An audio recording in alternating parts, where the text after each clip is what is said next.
perkembangan kepribadian.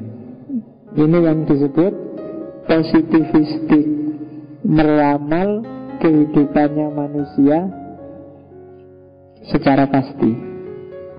Manusia itu dibagi dalam 3 tahap. Ada fase infantil, ada fase laten, ada fase genital. Kuncinya ada di fase infantil, sehat atau tidaknya psikisnya manusia. Kalau di fase bayi, fase infan ini tidak terpenuhi semua hasratnya, maka dia akan jadi masalah saat dia dewasa. Jadi umur 0 sampai umur 6 tahun. Itu kuncinya. Kalian yang tidak bahagia di umur-umur itu, biasanya semakin besar juga kalian hidupnya akan muruk, tidak akan bahagia, susah senyum sudah. Ketika kebutuhannya tidak terpenuhi. Tinggal dilihat hari ini, coba kalian mikir diri, aku itu profil yang kayak gimana ya. Itu biasanya ada pengaruh dari kecil. Dan ini harus disembuhkan. Mungkin ada timbunan-timbunan pengalaman yang tidak mengenakkan, tidak ada. Nah itu harus diungkap, dibersihkan. Kalau enggak ya kalian murung terus. Infantil itu fase awal, fase oral. Fase oral itu kenikmatannya ada di mulut. Ya yang paling jelas kelihatan kan mimik bayi pada ibunya.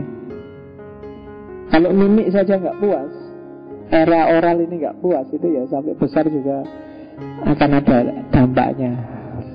Iya, kamu nyari seseorang terus ya. Jadi puaskanlah mimik mumpung masih kecil. Sekarang sudah telat kamu. Iya, jangan nyari mimik lagi kalau sekarang. Itu hanya untuk umur 0 sampai 1 tahun. Kalau di Freud ini dampaknya besar loh. Orang yang tidak puas di fase oral itu mungkin omongnya banyak, cerewet, suka tidak puas, mudah dibohongi, jenis-jenis itu. Sementara yang puas itu biasanya dia jadi pintar karena dia sudah puas, mahir mengumpulkan pengetahuan. Itu kamu baca di Freud jadi kayak gitu nanti. Nah, jadi kalau di sini kamu mikir filsafat nggak capek-capek, mungkin dulu nyusunnya belum puas. Iya, yes, berat kamu memang. Tapi sudah telat sekarang ya. Kamu sudah umur berapa sekarang? Jadi fase oral adalah fase ketika orang melatih dirinya melampiaskan, memenuhi keinginan. Itu fase oral. Di atas fase oral ada fase anal. Itu kepuasannya nggak lagi di mulut tapi di anal. Kalian ngerti lah wilayah itu. Nggak perlu tak gambar. Jadi fase anal adalah fase ketika orang latihan menahan diri. Itu kan kalian latihan ke toilet waktu kecil itu kan latihan menahan diri. Sebelum itu kalian kan nggak mikir menahan, pengen pipis saja, pengen aja, nggak pernah dipikir. Tapi di fase anal kalian mulai dilatih. Latihan jangan ke susu ya, ke belakang dulu, ke kamar mandi dulu, itu latihan menahan. Orang yang tidak sukses di sini, itu sampai besar dia susah menahan apa-apa. Iya, jadi menahan kemarahan, menahan keinginan, menahan hasrat itu susah sudah. Kalau nggak sukses di umur 1 atau sampai 2 tahun ini. Nah, jadi latihan menahan. Iya. Kalau kalian merasa aku kok susah Pak, begitu pingin apa, pokoknya harus dipenuhi saat itu juga. Kalau enggak saya stres Pak. Nah, itu mungkin kalian umur 1 sampai 3 tahunnya enggak sukses. Iya. Apalagi ada yang masih suka ngompol enggak?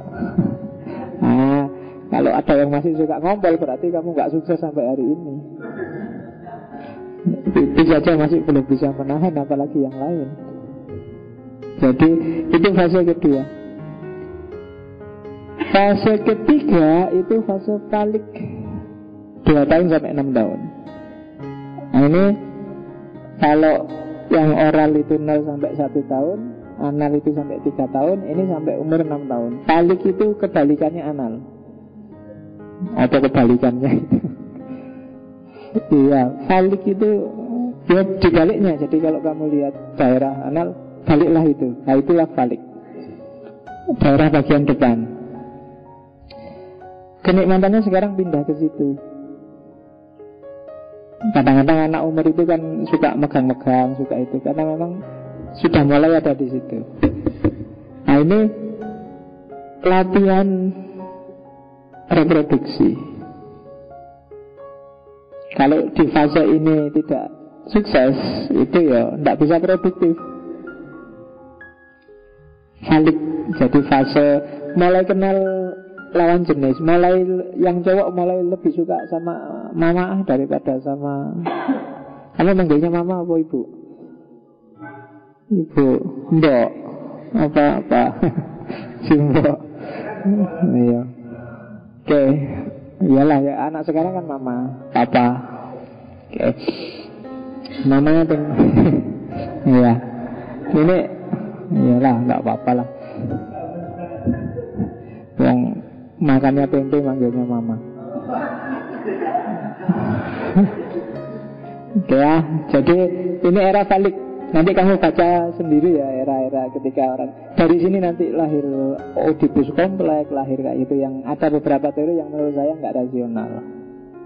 Tapi ya nggak apa-apa, itulah Freud dengan gayanya sendiri. Karena semua ujungnya ya seks kalau di Freud. Nah, fase infan ini fase membangun fondasi mental. Ada masalah apapun di besarmu itu karena di era-era itu. Anak-anak umur 5-6 tahun kok lihat bapak ibunya tawuran terus, itu akan membentuk karakternya. Lihat bapak ibunya males sholat akan membentuk karakternya juga. Lihat bapak ibunya males bangun ya akan membentuk karakternya juga. Nah itu era infan. Di atas itu akalnya mulai jalan. Umur 6 tahun, 5-6 tahun sampai 12. Ini kita menyebutnya puber. Mulai kenal lawan jenis, mulai ngerti mana yang cakep, mana yang gak cakep. Anak-anak umur itu mulai agak genit. Kalau perempuan mulai nyoba-nyoba make up. Kalau laki-laki kadang-kadang sudah nyampe pada mimpi basah. Ya, mimpi terus ngobrol. Ya itu fase laten. Ya, akalnya mulai jalan. Di sini ego mulai bermain. Kalau di infan itu id-nya aja yang bermain. Super ego belum berperan. Anak kecil itu nggak terlalu mikir tentang aturan, norma, nilai. Harus benar-benar diajari. Karena belum tertanam. Sopan pada orang tua, menghargai guru itu ditanamkan di era itu tapi belum tertanam. Dia hanya disuruh dan ikut aja. Di atas itu baru ada fase genital. Itu 12 tahun ke atas. Fase genital ini ya sudah mulai dianggap dewasa. Akalnya jalan, super ego mulai beroperasi. 12 tahun ke atas sudah mulai ngerti kadang-kadang id-nya gak harus dilampiaskan. Kadang-kadang demi super ego id harus disisihkan.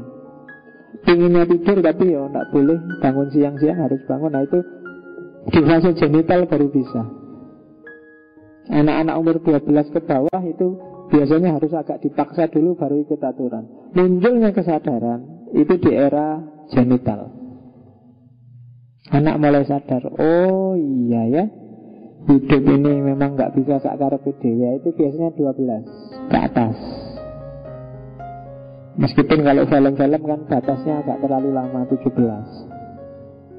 Sebenarnya 12 itu sudah dewasa.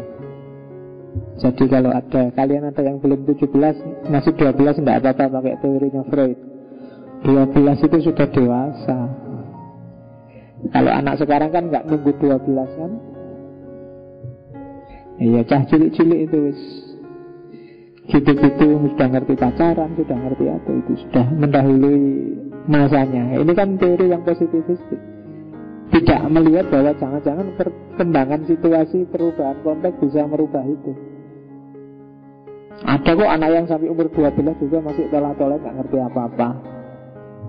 Masih belum ngerti tanggung jawab. Masih belum ngerti hasrat seksual ya. Ada yang sampai mahasiswa juga masih belum ngerti. Loh ya kan, nggak maksudnya, loh kalau itu sih ngerti, maksudnya super ego. Ngerti tanggung jawab, ngerti nilai, ngerti pantas nggak pantas, baik buruk. Kalian kan masih sering belum ngerti itu. Kadang-kadang it-nya masih menang. Pokoknya sakar dewe. Nyari enak, menghindari nggak enak. Ya, nggak apa-apa, wong manusia ada tipe-tipenya sendiri-sendiri. Jadi perkembangan kepribadian.